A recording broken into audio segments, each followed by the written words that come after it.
Genesis chapter 16 tonight. If you would take your Bible and turn to Genesis chapter 16. I think tonight we are halfway through the quarter. And you may have noticed I'm not halfway through Genesis. And this disturbs me. So, what I'm going to do, and this is certainly not to blame anybody else, I'm going to try to see if I can get through these two chapters, at least get through these next two chapters, 16 and 17 tonight. And I do not want to cut out your contributions, your comments, your questions, your disagreements, whatever you might have. I'm going to ask you to do this. You got a pen, you got something to write on. As we go through, maybe something that you note, something you wonder about, make a note about that. Do not lose it, please. Let me get through the material, then I'm going to ask you, to let me know, to ask, to make your points. And we'll make time for that, Lord willing, if we can, toward the end of the class. But I do appreciate your patience with us, and I certainly appreciate your thinking with us here. The 16th chapter of Genesis, I think, really concerns the birth of Ishmael. That's the dominant theme, isn't it? It begins, now, Sarai, Abram's wife, bare him no children. And she had an handmaid, an Egyptian, whose name was Hagar. Sarai said unto Abram, Behold now, the Lord hath restrained me from bearing. I pray thee, go in unto my maid, and it may be that I may obtain children by her. And Abram hearkened unto the voice of Sarai. And Sarai, Abram's wife, took Hagar her maid, the Egyptian, after Abram dwelt 10 years in the land of Canaan, and gave her to her husband Abram to be his wife. Quick pause here. We see a familiar story, but a very consequential story. Here's Sarai and Abram. God has promised to Abram a son of promise. That son has not materialized. It's been 10 years. And so Sarai determines, well, this is just not God's will that I give him a child. So I think we can look at it as an act of sacrifice. Some have just thought, well, she's a busybody, or she's somehow just working outside of God's will. Nobody has told Sarai at this point she's going to be the mother of this child. That promise will come in the next chapter. So at this point, she's thinking maybe, well, I need to just step aside and allow this to happen through another. It may seem like, and it is a very strange arrangement to our ears, but actually, in ancient times, this was a practice that was not unknown. Judd and I got to go over to Paris many years ago, and I got to see this little obelisk standing up here. I remember seeing that in 7th grade world history in our books. It's the Code of Hammurabi. Hammurabi was a king who lived and reigned after the time of Abraham, I think, a couple hundred years. But in that area of Sumer, where Abraham came from, near Ur. Why this is important is because it is one of the earliest written law codes that we have. For a long time, people claimed that, folks couldn't even write back in the days of Moses. Well, actually, before Moses, we find writing. We know that now. And a part of Hammurabi's code, it dealt with all kinds of daily things. There's a copy of it in this book called Documents from Old Testament Times. And in this, we have the law code of Hammurabi. And one of these codes was, if a citizen has taken a wife and she has not presented him with children, that citizen may take a votaress and bring her into his house, but she'll not be equal with this wife. If she has given a bondmaid to her husband, the wife has, then she has borne him children, and if afterward the bondmaid has made herself equal with her mistress may not sell her for money. She may, however, impose on her a badge of serfdom and reckon her among the bondmaid. That sounds very familiar, doesn't it? And so this is not a biblical book, but it's a book about ancient history, and so this is not quite as strange as it might sound to our ears. But this is what's going to happen. I guess surrogacy has become a new thing, and it's an old thing that's become new. We've read about that some. Not exactly the same thing, but very close to it. But here we have Hagar, this Egyptian servant who comes, and now she's going to be a bondservant wife to Abram and provide this heir. Well, as we continue reading here, in verse 4, and he went in unto Hagar, and she conceived, and when she saw that she had conceived, this is important, her mistress was despised in her eyes. And Sarai said unto Abram, My wrong be upon thee. I have given my maid into thy bosom. And when she saw that she had conceived, I was despised in her eyes. The Lord judge between me and thee. Despised in her eyes. Do you have another translation of the word despised there in verse 4? Anybody have another word besides despised there? Contempt, yeah, treated with contempt, looked down on as being evil, of little account, maybe one translation says. You can see what's going on here, and you can sort of see the problem developing. And you know, again, it seems like smart folks ought to have seen this coming. But here is the servant who becomes now the wife surrogate mother, and when she has a child and her mistress does not, it's easy for there to be a feeling of superiority. Maybe she feels that Abraham loves her more, and you can just see the jealousy and the envy that would be created by this unnatural arrangement. It might have been acceptable in ancient times. It was not what God said in Genesis 2, was it? And because men have been trying to improve on God's plan through the years, what we've brought is a lot of misery into the world. And so when Sarah says, My wrong be upon thee, I think what she's saying is that this arrangement has not worked out, and it's up to you to fix it, Abram. You've got to be the one to put this woman in her place. It's her or me. Am I the wife or not? That's sort of the arrangement as I understand it. That's the point behind it. The Lord judge between me and thee. You're going to have to decide who the wife is and who the servant is. And Abram does. Verse 6, Abram said to Sarai, Behold, thy maid is in thine hand. Do to her as it pleaseth thee. And when Sarai dealt harshly with her, she fled from her face. There's no change in the order, Abraham says. I'm sure Abram's emotions were in this. I'm sure that it broke his heart. But he made it clear. Sarai is in charge of her servant. And Sarai wanted to make it clear to Hagar who was in charge. And as a result of that, Hagar decided to flee. But in verse 7, we find that the angel of the Lord found her, that is Hagar, by a fountain of water in the wilderness, by the fountain in the way to Shur.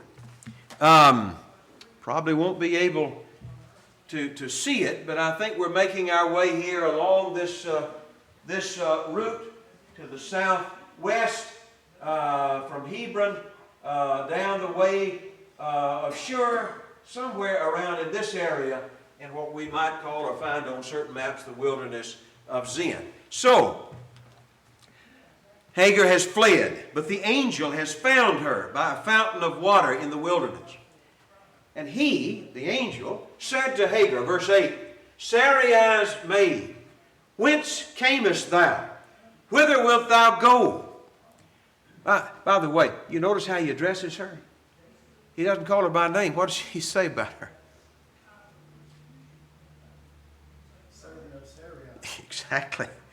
So, you know, the angel has no question about who she is either. Where are you going? And she said, I flee from the face of my mistress Sarai. Verse 9, and the angel of the Lord said, return to her. That's what he said. Return to her. And submit yourself under her hands. That is the right place, and this is what you need to do. And, verse 10, the angel of the Lord said to her, this reassurance, I will multiply thy seed exceedingly, that it shall not be numbered for multitude. And the angel of the Lord said to her, behold, thou art with child, and shalt bear a son, and shall call his name Ishmael. Anybody have a note about that name Ishmael? God hears. Yeah, God hears. Because, as he explains, the Lord hath heard thine affliction. Sarah's maid, listen to me. You need to return to your place. You will have a son. And that son is significant, and his future is significant. And God hears, and you call him Ishmael. Now he says about him in verse 12, as he describes him, how does the angel know this? God sees what men don't see. He will be, the old translation says, a wild man. Some translations say the wild donkey of a man. We sort of know how a donkey behaves.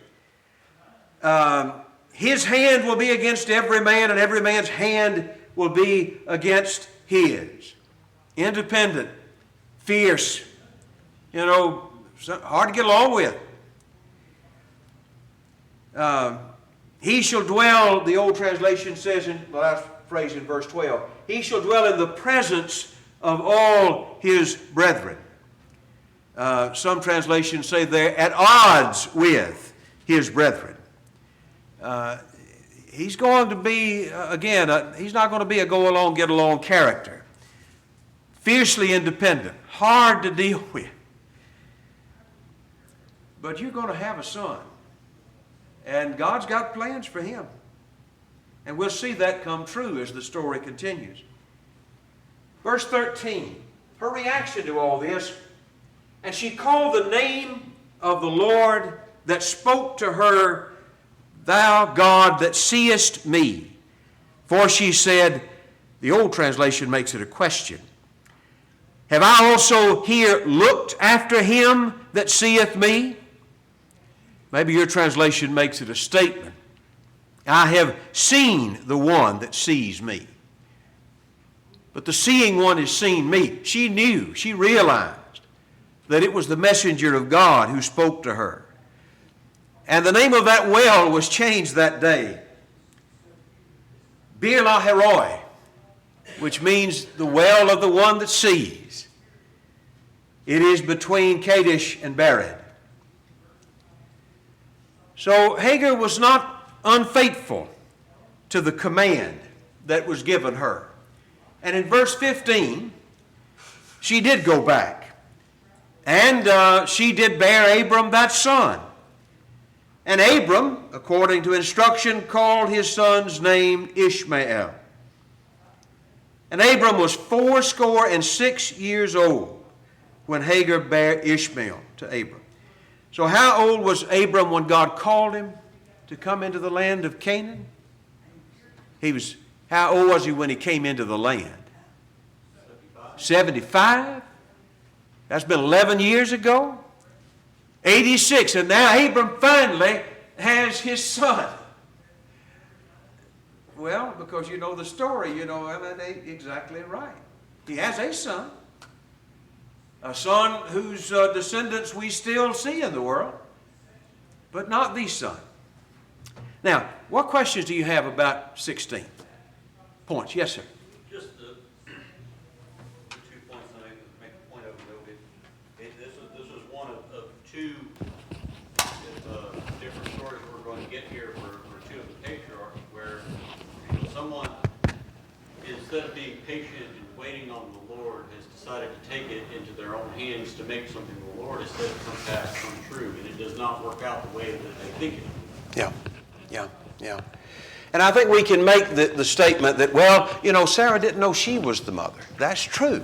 And it just seemed like, but I think you're right. It is a great lesson to us that sometimes we think we've waited long enough, and maybe we haven't. Sometimes we think we've been patient enough. It would happen by now if it's going to happen. God will use the choice of Abraham and Sarah here. And it will work out, and it still works out in history. Who are the descendants of Ishmael, by the way? What do we call those folks today? The Arabs in particular, not so much the Persians, but the Arabs. You can look all across North Africa and Saudi Arabia, and you find the Arabs stretched out there. They are in constant conflict with the Jews. And who are the Jews, by the way? Descendants of Abraham through Isaac and through Jacob. So, we're still living with the consequence of all that. But there is a lesson about wait on the Lord. Trust not your own understanding. Yes, sir. The other point about this, you see people that's like, well, what about all the people in the Old Testament that had multiple wives? And I'm sitting here thinking of like, can you think of a single story of a guy that had multiple wives where it did not cause him some pain at some point or other? Yeah. I guess you could make a car that would accommodate square wheels. You could do that. It might even run. But it wouldn't be ideal. It's not the way they're designed. I think you make a great point. You do find that God regulated it. But it was not the Lord who mandated that. And it certainly is not, it doesn't bring the blessing that God intends for man. Someone else have it. Yes, sir. I'll just say that, and you kind of alluded to it, that even when people make bad choices, like you said, they don't wait on the Lord, and He allows us to make choices. In this particular situation, we're going to see where there's a silver lining that comes out of it, if you will. The great lesson that teaches us even today. I'm talking about Galatians chapter 4 is what I'm alluding to. And you see where God in His wisdom can, man can mess it up, but God can, He can do things with it. Yeah, absolutely. Thank you. Someone else have a point? Well, let's look in chapter 17 and the promise that God made to Abraham of another son, the son of promise to come. The old translation reads, when Abram was 99 years old, the Lord appeared to Abram and said unto him, I am the Almighty God. Walk before me and be thou perfect, and I will make my covenant between me and thee, and will multiply thee exceedingly. And Abram fell on his face, and God talked with him, saying, as for me, behold, my covenant is with thee, and thou shalt be a father of many nations. Neither shall thy name any more be called Abram, but thy name shall be called Abraham. For a father of many nations I have made thee. Let me pause there just a minute. 99 years old. Well, the last story ended, he was how old? 86 years old. So, with a little bit of math, I can tell about what's going on here, how many years have passed. So, Ishmael would be about 13 years old at this point. He appears to him. Abram falls on his face. I am God Almighty, or Almighty God, El Shaddai. We don't know anything about Hebrew, but we've heard that term before. I think this may be the first time it's used. The Almighty God. Walk before me and be thou perfect. What a great expression that is, too. Walk before me. Suggesting the idea of walking in His presence, conscious of the presence of God. Not trying to get away from Him and walk behind Him or walk in the bushes somewhere to try to escape notice. Walk before me and be thou perfect. Do you have another translation of the word perfect there? Blameless. That's the idea. Not flawless. But the idea is walk in honest obedience without anything blameworthy. It's quite a statement, really, when you think about it. I'll make my covenant between me and thee. Which says, again, that Abram is specially chosen. And as we see Abram, he doesn't always make the right decision, does he? But God does not forsake him. And when he falls headlong into a problem, God tries his best to help him out of it. Because he's not ready to give up. He doesn't want to give up on Abraham. Abram falls on his face, which certainly suggests the idea of reverence. And he will be the father of many nations. In fact, he will no longer be called Abram, which you may have a footnote. What does Abram mean? Exalted father, but Abraham, what does that mean? Father of a multitude. And I will make thee exceeding fruitful, and I will make nations, and kings shall come of thee. And that literally was true, was it not? Not just the kings of Judah and Israel, but also the kings that came through, the princes through Ishmael and Esau. So we as we read Genesis, we see these promises come true and beyond. Verse 7. And I will establish my covenant between me and thee and thy seed after thee in their generations, for an everlasting covenant, to be a God unto thee and to thy seed after thee. And I will give unto thee and to thy seed after thee the land wherein thou art a stranger, the land of Canaan, for an everlasting possession. And I will be their God. We've heard this before, haven't we? Where did we first read this promise? What passage? Pardon? Chapter 12, that's right. God called Abraham and he made that promise, the three great promises there, which were the land, descendants, sand of the sea, and through thy seed all nations of the earth would be blessed. So this is how many times does God do that? He did that in chapter 15, didn't he? He's doing it again here. Verse 9. And God said unto Abram, Thou shalt keep my covenant, therefore, thou and thy seed after thee in their generations. And this is my covenant which ye shall keep between me and you and thy seed after thee.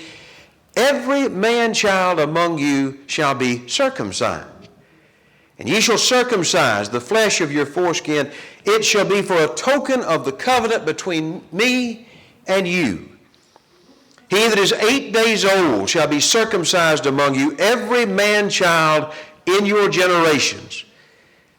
He that is born in the house or bought with money of any stranger, which is not of thy seed. He that is born in thy house and he that is bought with thy money must needs be circumcised. And my covenant shall be in your flesh for an everlasting covenant. Doing some reading on this. Well, verse 14. And the uncircumcised man-child, whose flesh of his foreskin is not circumcised, that soul shall be cut off from his people. He hath broken my covenant. I think there were a few cultures that practiced circumcision, but none for this purpose. So if this is not the first time this has ever been known to the world, it certainly is a new context now. God says, this is the sign that you belong to the promise that I made to Abraham. This is the sign that you are mine. Every male, 8 days old. By the way, I read something in the last few weeks that was talking about how that this fellow had done from medical research. And he had determined that 8 days is the perfect time for this type of operation to take place, physiologically. And I just thought, well, it isn't lucky that God got that right. People were circumcised at other times in different circumstances. We'll read about that, of course, here. But ideally, 8 days was the time for the circumcision. It was a token between God and between the descendants of Abraham, this covenant of promise.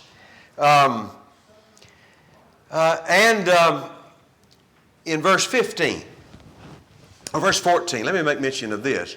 The soul that refuses, those that are not, they will be cut off from the people. Do you have another translation of that? Everybody say, cut off from his people in verse 14. Yeah. We'll not take the time to go back and look at all the details here, but I think you can find in the Old Testament sometimes when that expression seems to be used of the death penalty, cut off by taking their life. Sometimes it seems to be more in terms of being excommunicated, separated from the group, and you can decide for yourself which maybe fits better here. But it was a serious matter. And the idea of those who refused this mark, this token between them and God, they were not to be accepted as being one of God's people. Now, verse 15. And God said unto Abram, as for Sarai thy wife, thou shalt not call her name Sarai, but Sarah shall be her name. The differences, by the way, between those two names are pretty subtle. One fellow suggested it goes from being my princess to being princess over all. Maybe that was the difference. I'm not sure. I don't know enough about the language to be dogmatic about it. Others had other ideas. But it seems clear, even this little change, this little subtle change in the name, suggests that God has big plans for Sarah as well. Verse 16 explains further. I will bless her and give thee a son of her. First time, I think that point has been made plain. He had already said, not Eliezer of Damascus, not your servant in your house, but from you, Abraham, a son will come. Now he says, and by the way, not from some other woman, but from Sarah, this son of promise will come. Verse 16 again. And I will bless her and give thee a son of her. Yea, also I will bless her, and she shall be a mother of nations. Kings of people shall be of her. Verse 17 says that Abraham fell upon his face and laughed. And he said in his heart, shall a child be born unto him that's 100 years old? And shall Sarah that is 90 years old bear? And Abraham said unto God, oh, that Ishmael might live before thee. And God said, Sarah, thy wife, shall bear a son indeed. And thou shalt call his name Isaac. And I will establish my covenant with him for an everlasting covenant, and with his seed after him. Now as for Ishmael, I have heard thee, behold, I have blessed him.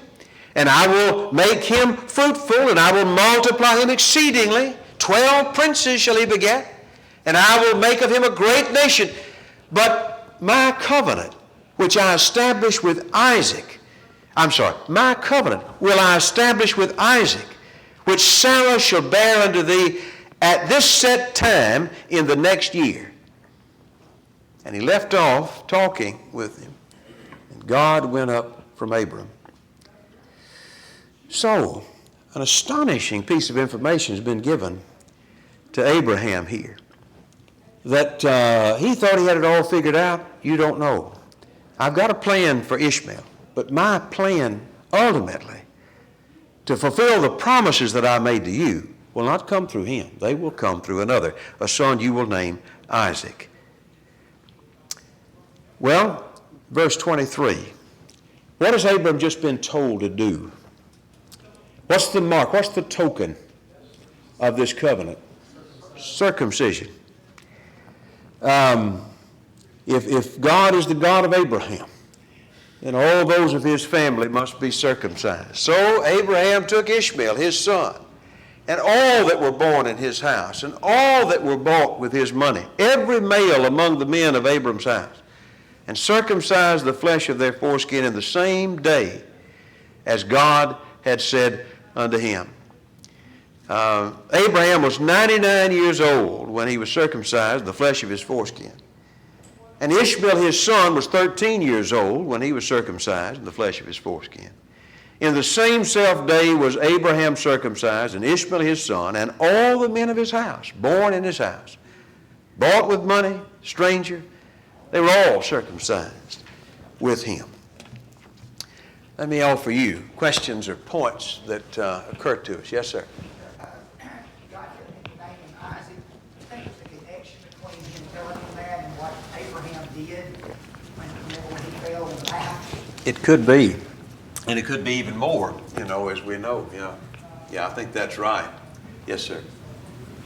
They, the kind of leader that Abraham was to those in his house, and how much they looked up to him for him to just, for them to follow him and all that. I mean, it's got to be what, it's been 13 years, or even longer really, than since he had 300 something men and went with him and attacked the king. So he's got to have a lot more by now.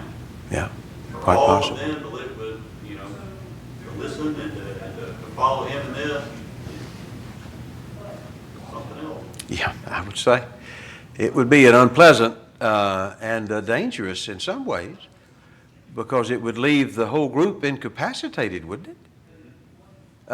So I think we can appreciate the act of faith that was involved here, and all the males being out of commission for X number of days. Somebody else? Yes, sir. And then Brother Back up Barry. in verse 18, Yes, sir. above 18, it says,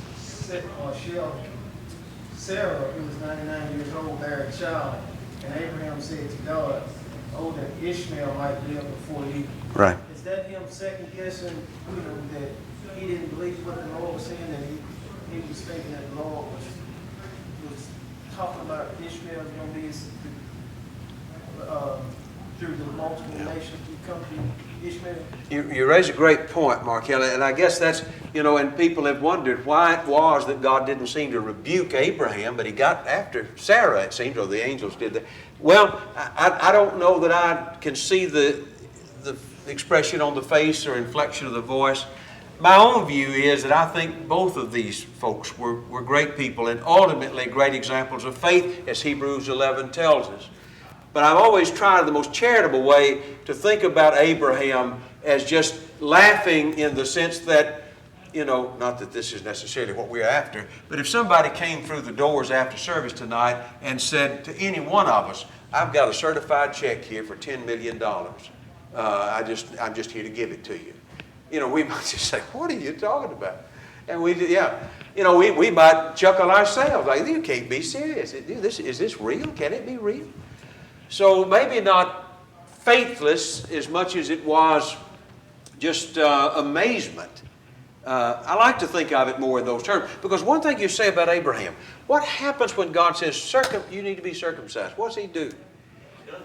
Straightway, to use same self day.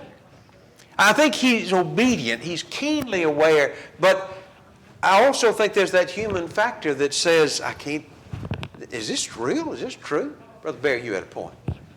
Well, there was a question that keeps coming to me that I think is important, at least in my life, and it's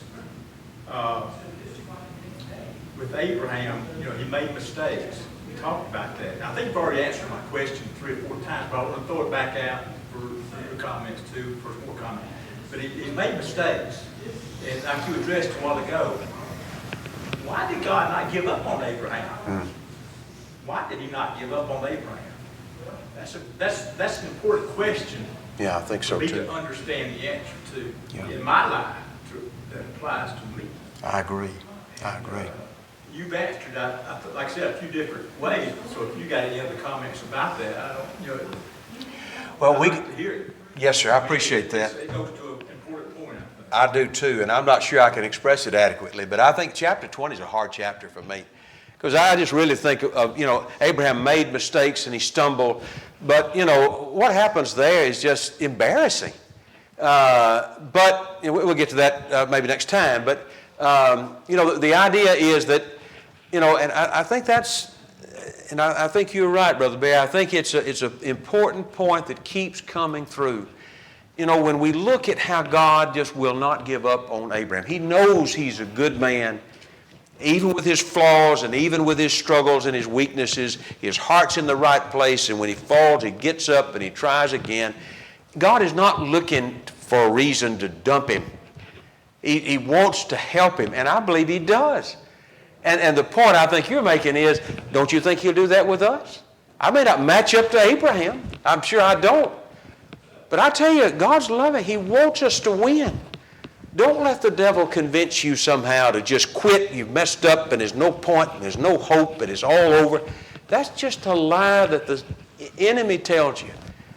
Get up, ask God's forgiveness and do right. And God is waiting for us. He longs for us. And I agree totally. I think that's something, even in a great man like Abraham. He stumbled. Sometimes he made the same mistake more than once. But God was there for him and for him and for him. And he will be for any of us. Yes, sir. On the point on Isaac, and Abraham's concern for him here, obviously natural for him to care about his son. He's 13 now. And it's not that he doesn't want, he doesn't want what God's saying for as far as another son. But he's saying, I want Ishmael to be blessed too. I love Ishmael. Right. And this is right here is the best. We talk about the not but in the New Testament, not this but this. This is the not but. God's not telling him to give up or to not love Ishmael. He's just saying that Ishmael is not going to be the ultimate fulfillment of the promise that was given to him. And after 13 years of thinking he was, a little hard to get out of that gear right offhand, isn't it? Out of that rut. And again, we'll get to this in, is it 21? And I guess through the years I've not thought of this, 22, when God says, I want you to sacrifice the son of promise on the altar. That's as difficult as anything any mere human being's ever been asked to do. But in 21, he had to send off his son with a bottle of water and some bread. I'll take care of him. You think that was easy? Abraham was capable of making some blunders, but he was capable of amazing things. God loved him, and he helped him and held his hand through all of it. Yes, sir. I think about Abraham a lot like David in a sense. They may have stumbled and fumbled and things like it, but they're still great men of faith. Yeah. They loved God. They were obedient. And they had human qualities. Yes. Made those mistakes. And that's examples that I could draw from. Yes. But kept their faith, came back to God. And at the end of the day were obedient. Yeah. I think they're there for our example. I agree 100%. Yes, sir. I think that's the essence of it. That God sees the heart, just like you mentioned David, when he was looking for the sons of Jesse. You think of Peter, all this stuff, and it's like he looks at the heart. He sees the soul that's there, and if it's lacking, then I'm sure but he has a purpose. And if there's good soul there, and there was good soul there, there's no doubt about it. So when he looks at us, he sees the soul that's in us too. Yeah. So we need to do our best. And that's so important, Don. We got to just tell the devil goodbye. If he's tripped us up, we got to get up and tell him goodbye and hold closer to God. When people get in trouble, they tend to be drifting from. That's the worst thing we can do. When we've messed up, we got to pray more, meditate more, be around good people more. And it's the enemy who tells us the opposite. We know that voice. He's a liar. Don't let it happen. When we mess up, we can't give up. No. And we ought to remember God's not giving up on us. That's the blessing. And I do think Abraham is a great example of that. David's a great example of that. Moses is a great example of that. Yeah.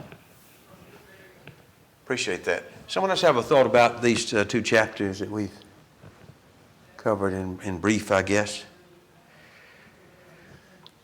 So, this time next year, you're going to have a son with Sarah. And so he would. God kept his promise. Sarah, the great princess, will be the mother of the son of promise. Anything else about chapter 17?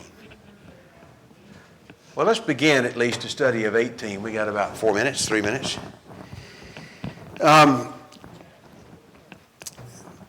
If chapter 17 is the promise of Isaac, then I think chapter 18 is the visit by the three.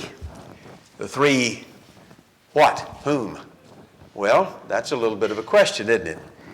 He begins by talking about three men in verse 2, but the first thing he says is the Lord appeared unto him.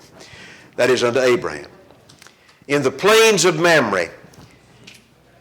And he, Abraham, sat in the tent door in the heat of the day, and he lifted up his eyes, and he looked, and lo, three men stood by.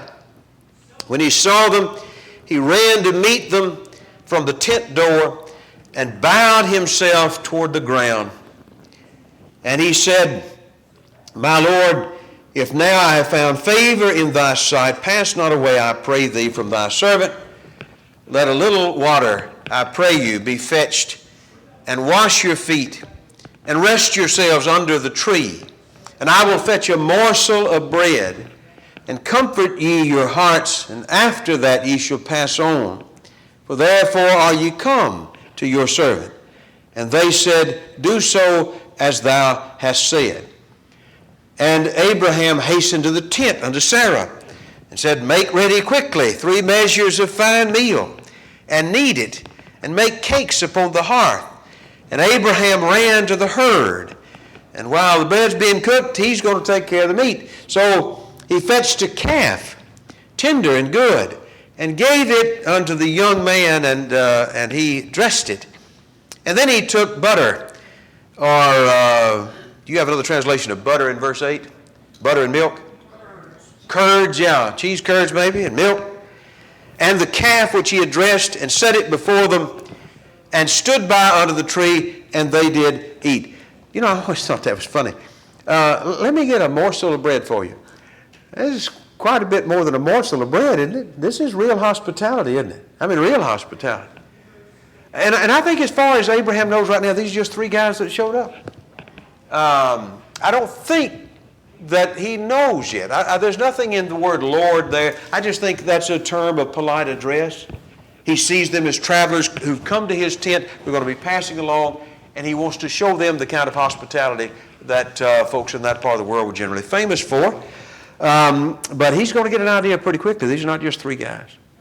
Something special is going on here. Why don't we pick up there, Lord willing, Sunday, and we will tell this great story and move on into 19 and see how far we go. Thank you.